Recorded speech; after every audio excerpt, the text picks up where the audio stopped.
You had a line I thought was interesting where you said that traditional therapy unpacks in order to make sense. Mm-hmm. Meditation asks us to stop making sense so that we can find where happiness truly abides. Therapy examines the accumulated self, the only one that is shaped by all the defenses we've used to get through life.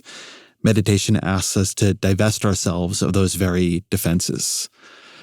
Tell me a bit about that tension, right? You're sort of setting them up as almost not quite opposite ways of knowing, but one mode is very cerebral and takes the stories very seriously.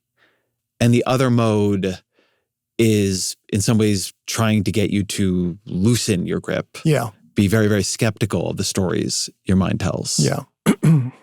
I was trying to channel David Byrne there with the stop making sense. Taking the story, one's own personal story seriously is super important. And there's a real tendency among people who don't have a psychotherapeutic interest, but are coming strictly from the meditative point of view, to sort of diminish the importance of everything we've learned from 100 years of psychotherapy. Early childhood experience, emotional pain, even traumatic events, like those are all just phenomena to be observed. Don't make too big a deal. I think that's a mistake. I think we need to take ourselves seriously and understand ourselves as best we can, and then begin to loosen the attachments that we all have to the various events that have formed us.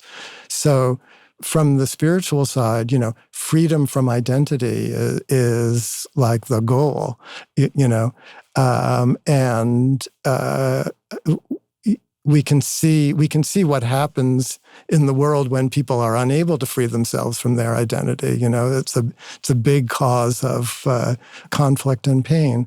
But those identities are super important to be able to make sense of too. So that's one of the ways that I see these two worlds really helping each other.